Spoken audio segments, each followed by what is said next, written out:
নমস্কাৰ মই আলপনা বৰুৱা স্বাগতম সকলোলৈ মই যেহেতু ডায়াবেটিক ৰিভাৰ্স কৰিছো কোনো ঔষধ সেৱন নকৰাকৈ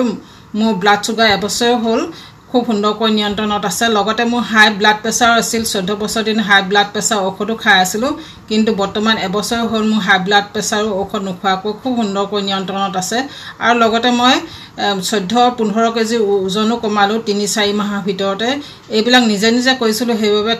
নিশ্চয় কিছু অভিজ্ঞতা হৈছে এই অভিজ্ঞতা সমূহ আপোনালোকৰ মাজলৈ লৈ আহিছো ইয়াতে মই কথা এটা ক'বলৈ আহিছো বহুতে কয় বা মই দি আছো আপোনালোকে নিমপাত খাওক বা ওটেঙা খাওক বা আপোনাৰ তিতা কেৰেলা খাওক তেনে ধৰণে আপোনাৰ ডায়াবেটিক নিয়ন্ত্ৰণ হ'ব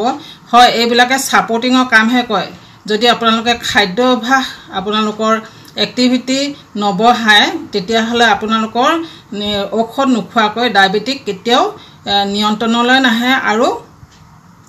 আপোনাৰ ৰিভাৰ্স নহব এই এক্সাৰসাইজ কৰিব লাগিব আপোনালোকে ডায়াবেটিক ৰিভাৰ্স কৰিবলৈ হলে